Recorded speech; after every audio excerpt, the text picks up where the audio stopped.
నమః. త్రయంబకం యజామహే సుగంధిం పుష్టివర్ధనం ఉర్వారుకమివ బంధనాత్ మృత్యోర్ముక్షీయమామృతాత్. మిగతా క్షేత్రాల దర్శనాన్ని కాశీ క్షేత్ర దర్శనంతో మనం పోల్చవద్దు. ఎందుకంటే అహో విశ్వేశ్వరే క్షేత్రే మరణాదపి నో భయం యత్ర సర్వే ప్రతీక్షంతే మృత్యు ప్రియం అతిథివా. కాశీలో మృత్యువును ఒక ప్రియమైన అతిథిలాగా భావించి దానికోసం వేచి చూస్తూ ఉంటారు. ఎందుకంటే మనం మానవ జన్మలో ఉన్నాం కనుక మన బంధువులు, మన ప్రాంతము, మన సంపద ఇవన్నీ మనకు తెలుసు. ఈ దేహాన్ని వదిలిన తరువాత నీ పరిస్థితి ఏమిటి, ఏమైతావు అంటే ఎవరి దగ్గరన్నా సమాధానం ఉందా? ఎక్కడికి వెళతామో ఎవరికైనా తెలుసా అంటే అందరి దగ్గర సమాధానం ఒక్కటే. మరి దేహాన్ని త్యజించిన తరువాత పరమేశ్వరుని సాయుధ్యంతో జటాటమీగలజ్జల ప్రవాహ పావిత స్థలే గలేవలం యలంబితాం భుజంగతుంగమాలికాం ఢమఢమఢమఢమన్నినాదవట్టమర్వయం చకారచండ తాండవం తనోతున శివ శివం అని అందరూ కీర్తిస్తూ ఉంటే ఆ ప్రమథగణాలలో మనము ఒకటయ్యి ఆ స్వామిని అర్చించుకునే అదృష్టము కాశీ దర్శనం వల్ల, కాశీలో 9 రోజులు నివాసం ఉండి ప్రతినిత్యము కాశీలోనే ఉంటామన్న భావనను మనసులో పెట్టుకొని భావనాత్మకంగా జీవించగలిగితే ఆ అదృష్టం మనకు దక్కుతుంది. కనుక కాశీలో ఎలా ఉండాలి, ఏ స్తోత్రాలు చెప్పుకోవాలి, ఏ క్షేత్రాలు దర్శించాలి, ఏ దానాలు చెయ్యాలి, ఏ ధర్మాలను ఆచరించాలి. సరే, నిన్నటి రోజున మనం కార్యక్రమంలో కాశీకి వచ్చే వాళ్ళంతా విశ్వేశ్వర దర్శనం చేసుకొని పుణ్యఫలాన్ని పొందుతారు. మరి కాశీకి రాని వాళ్ళ పరిస్థితి ఏంటి? వాళ్ళు కూడా ఈ కార్యక్రమంలో ఉన్నారు కదా. వాళ్ళకు కూడా రావాలని బలంగా మనస్సులో ఉన్న అనేక కారణాల వల్ల వాళ్ళు రాలేకపోతున్నారు.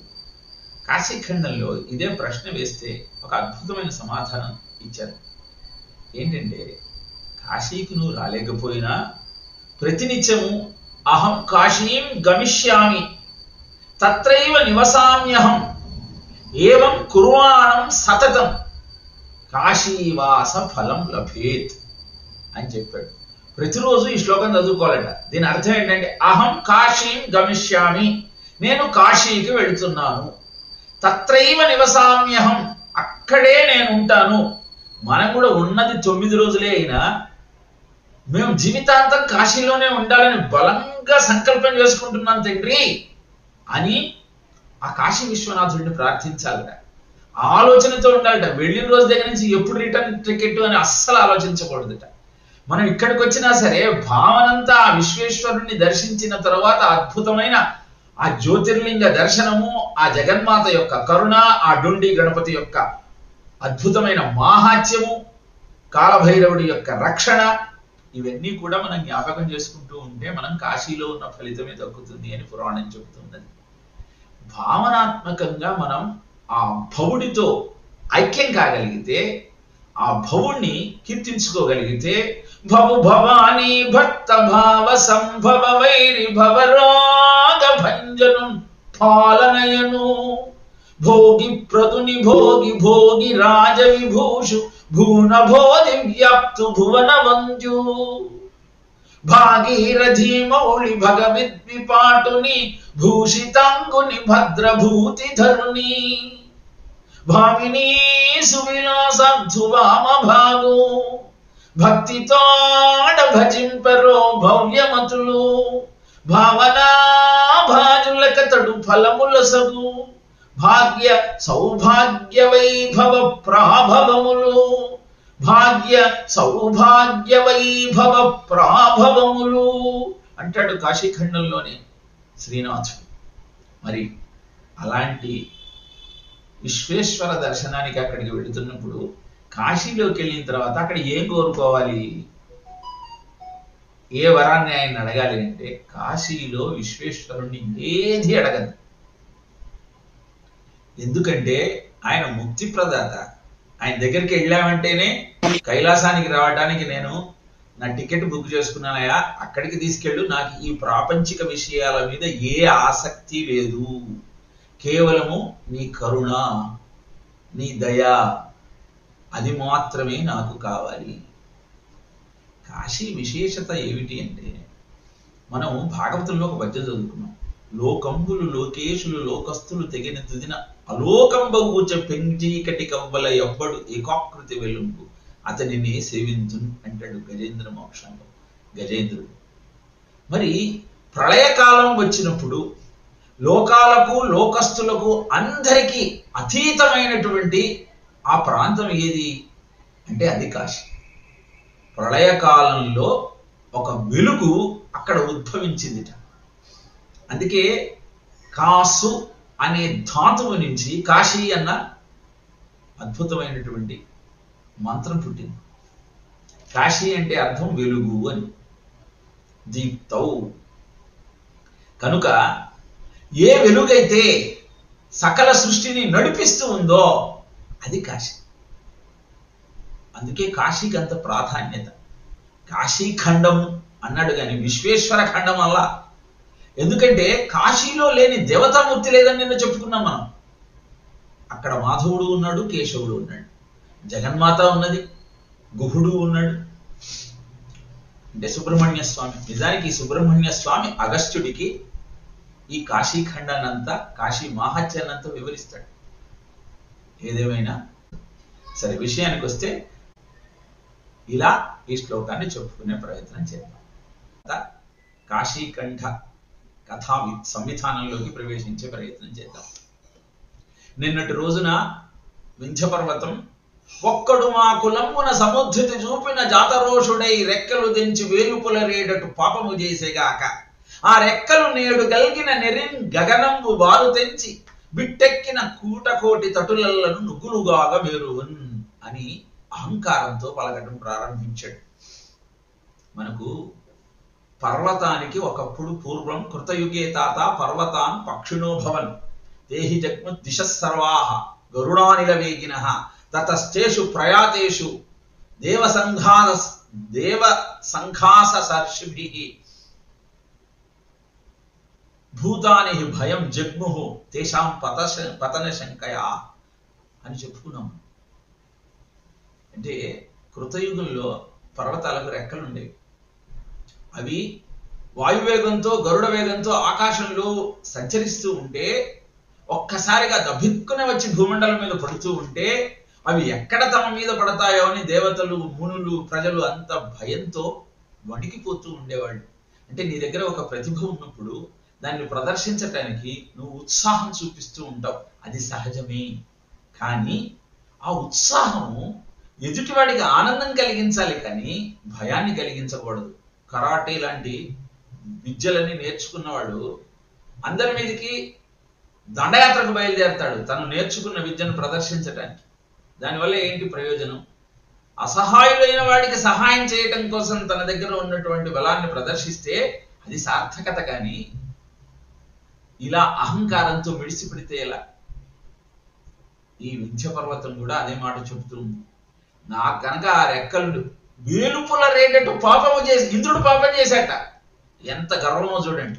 నిజంగా ఆ రెక్కలు నేడుంటే ఎరిన్ గగనంబున బారు తెంచి బిట్టెక్కిన కూటకోటి తటులెల్లను నుగ్గులుగాగా మేరున్న ఆ మేరు పర్వతాన్ని నేను ముక్కలు ముక్కలుగా చేయకపోయేవాడినా ఆ రెక్కలు గనక నాకు ఉన్నట్టయితే అని చెప్పి తన ప్రతాపాన్ని చూపించటం కోసం తన శరీరాన్ని విపరీతంగా పెంచడం ప్రారంభించాడు.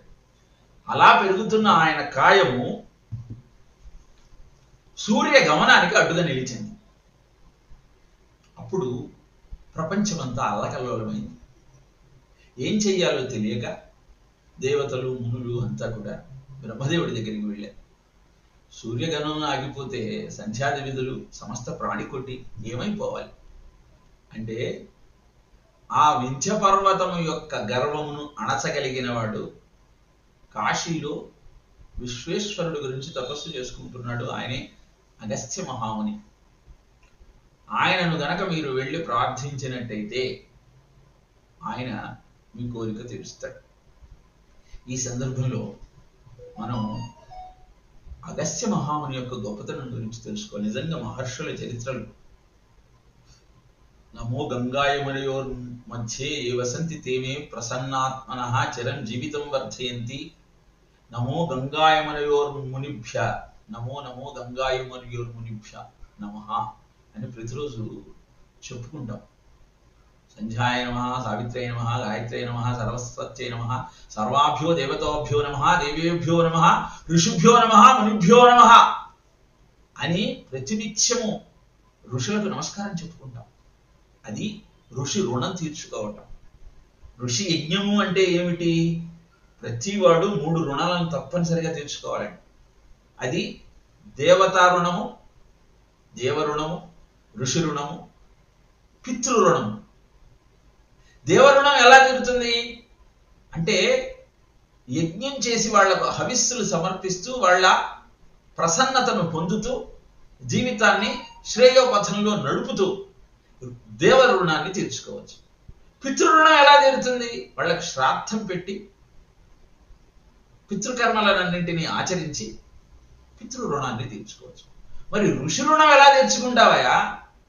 ఋషుల యొక్క గొప్పతనం ఏంటంటే వాళ్ళు కందమూలాలు తింటూ ఆశ్రమవాసం గడుపుతూ తపస్సు చేస్తూ ఆ తపస్సులో 6వ వంతు రాజులకు అందించి దేశం సుభిక్షంగా ఉండటం కోసం తపశ్శక్తిని వాళ్లకు అందజేస్తూ వాళ్ళు మాత్రం నిరాడంబరమైన జీవితాన్ని గడుపుతూ ధ్యానంలో వాళ్ళ తపస్సులో వాళ్ళు చూసిన దేవతామూర్తుల యొక్క అర్చన విధానం ఎలా చెయ్యాలో మనకు తెలియజేసిన వారు ఋషులండి.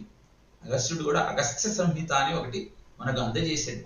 ఎలా శ్రీమన్నారాయణుణ్ణి, వామనుణ్ణి, ఈ దేవతామూర్తులను ఎలా ఆరాధన చేయాలో దాంట్లో చెప్పాడు.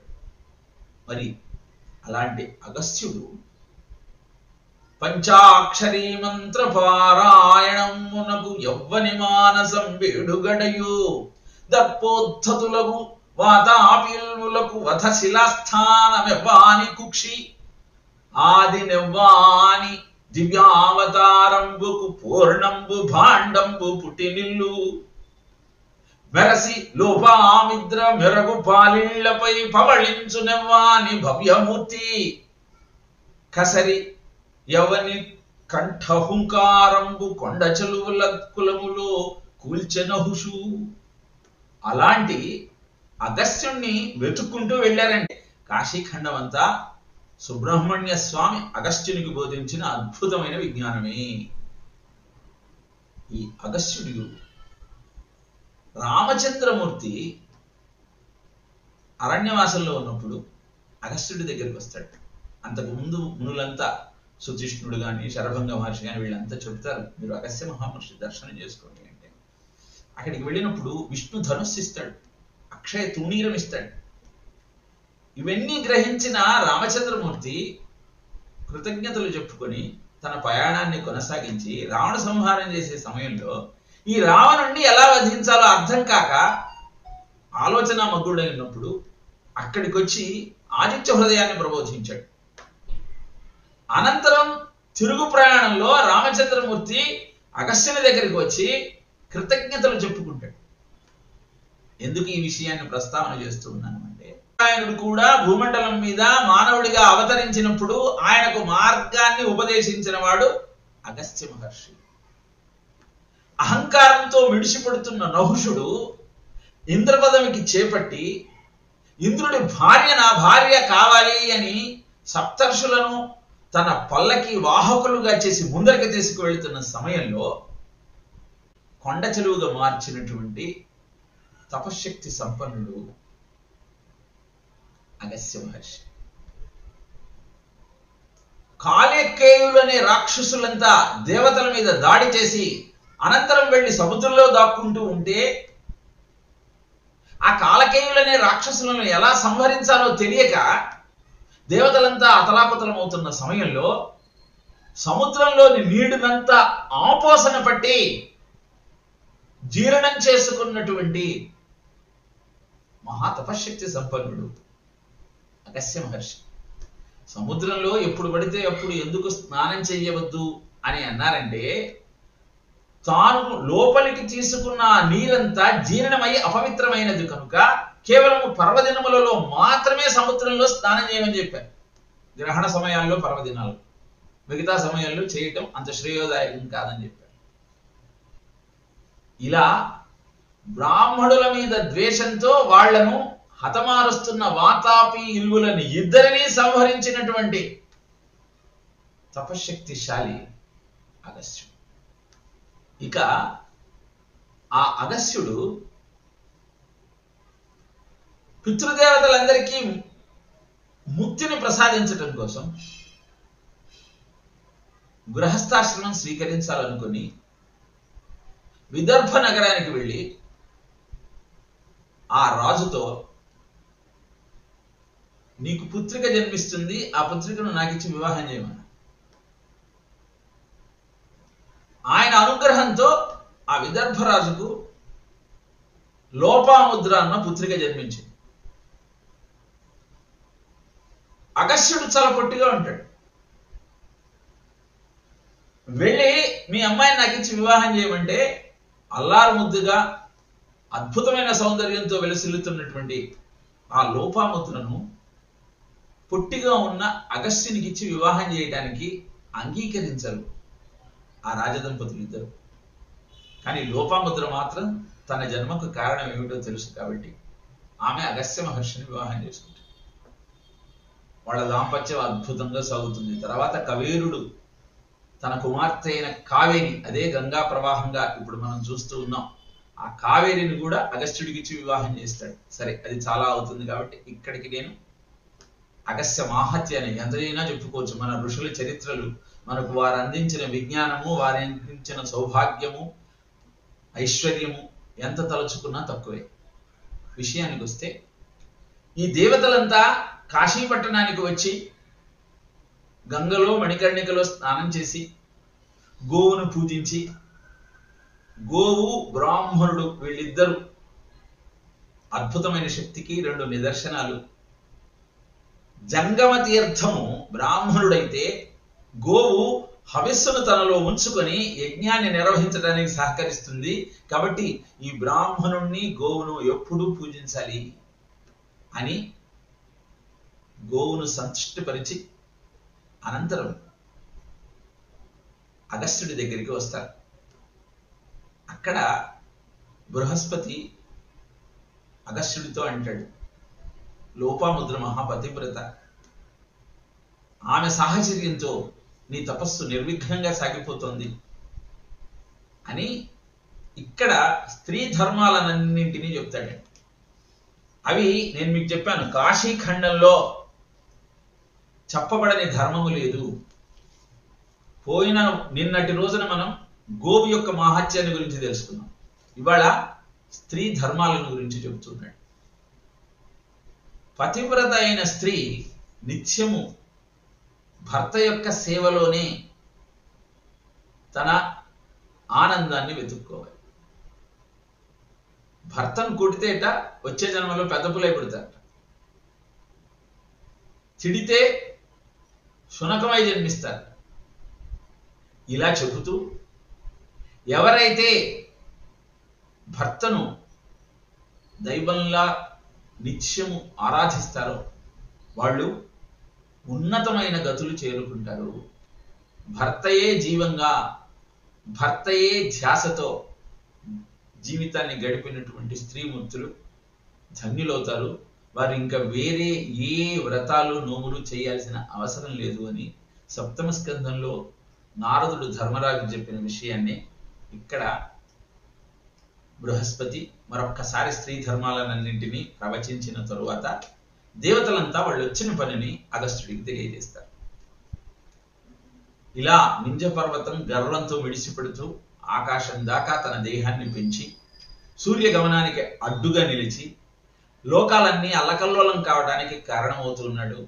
కనుక బ్రహ్మదేవుడి ఆజ్ఞ మేరకు నీ దగ్గరకు వచ్చాము, నువ్వే కాపాడాలి అనగానే అగస్త్యుడు చాలా బాధపడతాడు. ఎందుకు అంటే నేను వింధ్య పర్వతం యొక్క గర్వాన్ని అణచాలి అంటే కాశీ పట్టణాన్ని వదిలి వెళ్ళాలి కదా. కాశీ పట్టణాన్ని వదిలి నేను ఒక్క క్షణం కూడా ఉండలేనే.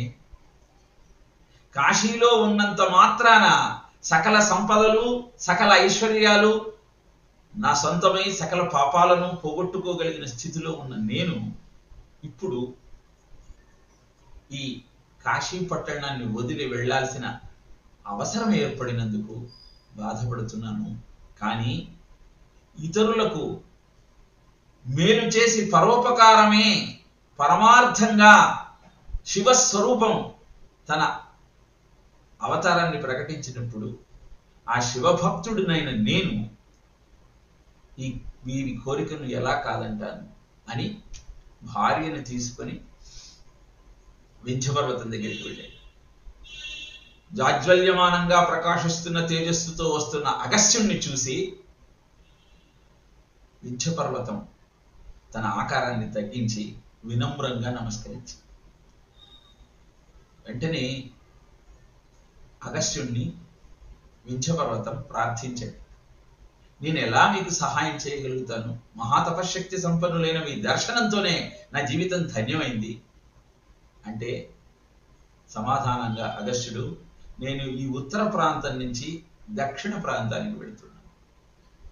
ఆ దక్షిణ ప్రాంతం నుంచి నేను తిరిగి వచ్చేదాకా నువ్వు ఇలాగే ఉండు అని ఆనతిచ్చి వింధ్య పర్వతాన్ని దాటి దక్షిణ ప్రాంతంలో ప్రవేశించాడు. ఇలా దక్షిణ ప్రాంతంలోకి ప్రవేశించిన అగస్త్యుడు ఎన్నో శివకేశవ ఆలయాలను నిర్మించాడండి. అగస్త్య నిర్మితమైన దేవాలయాలు ఎన్నో. అది అగస్త్య ప్రతిష్ఠితం అని మనం హరిహరపురం వెళ్ళినా అక్కడ అగస్త్య ప్రతిష్ఠితమైనటువంటి శివ స్వరూపాన్ని చూసాం, నరసింహస్వామిని చూసాం. ఇవన్నీ కూడా అగస్త్య ప్రతిష్ఠితాలని ఎందుకు మనం జ్ఞాపకం చేసుకోవాలి అంటే మొత్తం భారతదేశంలో అటు ఉత్తర భారతదేశంలో ఇటు దక్షిణ భారతదేశంలో అద్భుతమైనటువంటి దేవతా ఆరాధనకు ఆ పరమేశ్వర అనుగ్రహాన్ని పొందడానికి అవసరమైన విధి విధానాలన్నింటినీ ఆవిష్కరించిన వాడు అగస్త్యుడు. అందుకే ఈరోజు విశేషంగా అగస్త్య మహాముని గురించి చెప్పే ప్రయత్నం చేస్తున్నాను. ఆయన సందర్భాలు మళ్ళీ వస్తాయనుకోండి, కానీ ప్రారంభంలోనే ఆయన మాహాత్యం ఏమిటో మనకు అర్థమైతే ఎలాంటి ఋషి పరంపర మన సొంతమైంది, దాన్ని మనం కాపాడుకోగలిగినట్టయితే ప్రజలంతా ఎంత ఆనందంగా ఉంటారో మనం తెలుసుకుంటూ నలుగురికి చెప్పే అవకాశం మనకు దొరుకుతుంది. ఇలా అగస్త్యుడు దక్షిణ భారతదేశానికి వచ్చిన తర్వాత కొల్హాపురిలో ఉన్న లక్ష్మీదేవిని కీర్తించాడు. ఆ లక్ష్మీ స్తుతి కనుక పారాయణ చేస్తే మీ ఇల్లు అంతా కూడా బంగారంతో నిండిపోతుంది, అన్ని ఐశ్వర్యాలు కలుగుతాయి. అలాంటి అద్భుతమైన స్తోత్రంతో లక్ష్మీదేవిని కీర్తించాడు అగస్త్యుడు. ఆ తల్లి అగస్త్య మహాముని, కాశీని వదిలి వచ్చినందుకు నువ్వు బాధపడుతున్నావయా, నాకు తెలుసా విషయం, కానీ చింతించకు. ఈ 28వ కలియుగం, ఈ 28వ మహాయుగం అయిపోయిన తర్వాత 29వ మహాయుగంలో మళ్ళీ ద్వాపర యుగం వస్తుంది. అప్పుడు నువ్వు తిరిగి కాశీకి వెళతావు. అప్పుడు వ్యాసపీఠాన్ని నువ్వే అధిరోహిస్తావు, నువ్వే వ్యాసుడివై మళ్ళీ సకల విజ్ఞానాన్ని ఆవిష్కరిస్తావు. అందుకే గురు పూర్ణిమ నాడు మనం చెప్పుకున్నాం, వ్యాస అనేది ఒక పదవి, ప్రైమ్ మినిస్టర్, చీఫ్ మినిస్టర్ లాగా. ఒక్కొక్క కల్పంలో ఒక్కొక్కళ్ళు ఆ బాధ్యతను స్వీకరిస్తారు. కృష్ణ ద్వైపాయుడు మనం ఇప్పుడు చెప్పుకుంటున్న వ్యాసుడైతే 29వ చతుర్యుగంలో ఆ ద్వాపర యుగంలో అగస్త్యుడు వ్యాసుడు అవుతాడు. అలాంటి మహానుభావుడు అగస్త్యుడు. అక్కడి నుంచి లోపాముద్రతో కలిసి శ్రీశైలం వెళ్ళి శ్రీశైల శిఖరం దృష్ట్వా పునర్జన్మ న విద్యతే అని మనం అన్నాం కదా. అలానే శ్రీశైలంలోని శిఖరాన్ని దర్శించుకున్నారు. ఎప్పుడైతే అగస్త్యుడు లోపాముద్రతో శ్రీశైల శిఖరం దృష్ట్వా పునర్జన్మ న విద్యతే అన్నారు కదా, మరి కాశీతో పనే ఉంది, ముక్తి ఇక్కడే దొరుకుతుంది కదా అని ప్రశ్నించింది. అప్పుడు అద్భుతమైన శ్లోకం చెప్పాడు. మనం ఎందుకు కాశీకి వెళ్ళాలి అన్నది ఈ శ్లోకం ద్వారా మనకు అర్థమవుతుంది. యాని ముక్తి క్షేత్రాణి కాశీ ప్రాప్తికరాణి చ కాశీం ప్రాప్యాపి ముచ్యేత నాణ్యథా తీర్థకోటిభిః అన్నాడు. లోపాముద్ర అన్యా ముక్తి క్షేత్రాణి, మనం అయోధ్య, మధుర, మాయా, కాశీ, కాంచీ, అవంతిక, పురీ, ద్వారావతి చైవ సప్తైతా మోక్షదాయకాః చదువుకున్నాం. అయోధ్య, మధుర, మాయా, కాశీ, కాంచి, అవంతిక అంటే ఉజ్జయిని, పురి, ద్వారక ఇవన్నీ కూడా ముక్తి క్షేత్రాలు అని చెప్పుకున్నాం, మోక్ష మార్గాలు అని. మరి ఈ ముక్తి క్షేత్రాలలో నీకు మళ్ళీ జన్మ లేకుండా ఉండదు. నీకు ముక్తి ఎలా వస్తుంది అంటే అన్యా ముక్తి క్షేత్రాన్ని కాశీ ప్రాప్తికరాణి చ, కాశీలో నువ్వు పుట్టేలాగా చేస్తుంది.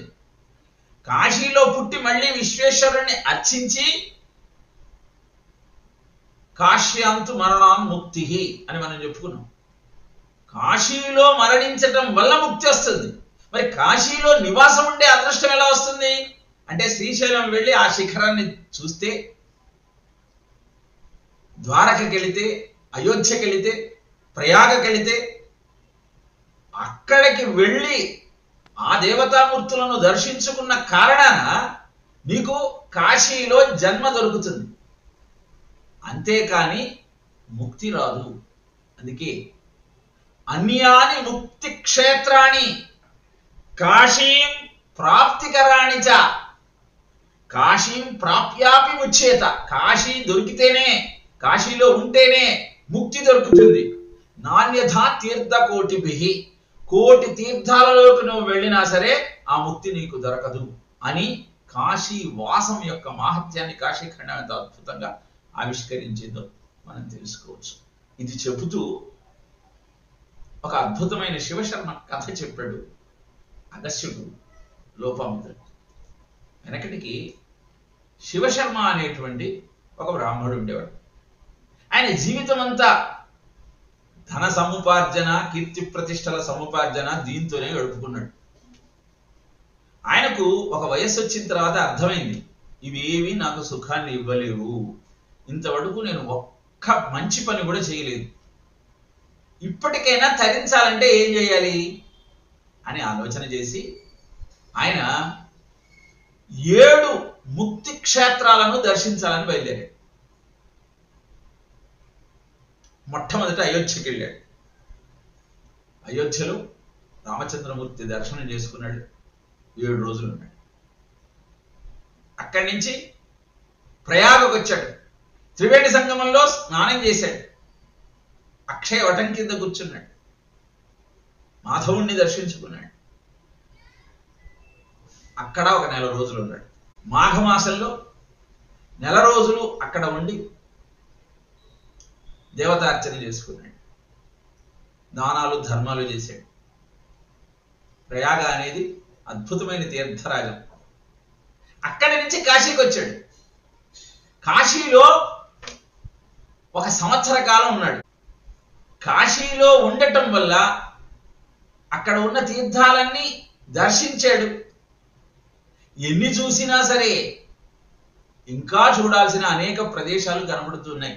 సర్వార్థానాం అత్ర దాత్రీ భవాని, కాశీ యొక్క గొప్పతనం ఏమిటి అని ఆలోచించి ఇక్కడ సర్వార్థానాం అత్ర దాత్రీ భవాని, నీకు కావలసిన సంపదలన్నింటినీ భవానీ మాత అందజేస్తుంది. సర్వాన్ కామాన్ పూరయే అత్ర డుంఢిం, ఆ డుండి గణపతి నీ కోరికలన్నీ నెరవేరుస్తాడు. అంటే సంపదలు వచ్చాయి, కోరికలు తీరాయి. ఇక కావాల్సింది ఏమిటి అంటే సర్వాన్ జంతూన్ అత్ర మోచయేత్ అంతకాలే విశ్వేశో అత్ర శ్రోత్ర మంత్రోపదేశాత్ అని చెప్పాడు. కోరికలు సంపదలు వచ్చిన తరువాత నువ్వు ప్రాణాన్ని వదిలేసే సమయంలో సర్వాన్ జంతూన్, అన్ని జంతువులకి, అత్ర మోచయే అంతకాలే, ప్రాణోత్క్రమణ సమయంలో ముక్తి లభిస్తుంది. ఎందుకంటే విశ్వేషు అత్ర శ్రోత్ర మంత్రోపదేశాత్, సాక్షాత్తు ఆ విశ్వేశ్వరుడే వచ్చి చెవిలో పంచాక్షరి మంత్రాన్ని చెబుతాడు కనుక ఈ కాశీ యొక్క గొప్పతనాన్ని ఎవరు కీర్తించలేరు అని 1 సంవత్సర కాలం పాటు కాశీలో ఉండి అక్కడి నుంచి ఉజ్జయినికి వెళ్ళాడు. ఉజ్జయినిలో కూడా అర్చన చేసుకున్నాడు. అక్కడి నుంచి కాంచీపురానికి వెళ్ళాడు. అక్కడ ఏకాంబరేశ్వర ఆలయం, విష్ణు ఆలయాన్ని అన్నింటినీ దర్శించుకున్నాడు. అక్కడి నుంచి ద్వారకకి వెళ్ళాడు. ద్వారకలో ప్రతి వారి యొక్క భుజముల మీద శంఖచక్ర మృద్దలు ఉంటాయట. యమధర్మరాజు ద్వారకలో ఎప్పుడూ ప్రవేశించడు. అక్కడి నుంచి హరిద్వార్ వెళ్ళాడు. హరిద్వార్కి వెళ్ళిన తరువాత అక్కడ తీర్థస్నానము, దేవతారాధన అన్నీ అయిన తరువాత ఆయనకు చలి జ్వరం వచ్చింది. ఆయన ప్రాణత్యాగం చేశాడు. ఇప్పుడు ఆయనకు సాయుధ్య ముక్తి లభించలేదు. ఎందుకు అని ప్రశ్నించింది లోపాముద్ర. దానికి సమాధానం కాస్త అయిన తర్వాత చెప్తాను, ఇప్పటికి రెస్ట్ తీసుకో అని అగస్త్యుడు లోపాముద్రకు చెప్పాడు. అలా 8వ అధ్యాయంలో శివశర్మ ఎలా ముక్తి పథంలోకి వెళ్ళాడో మరొక ప్రోగ్రాంలో మీకు తెలియజేసే ప్రయత్నం చేస్తాను. సర్వే జనా సుఖినో.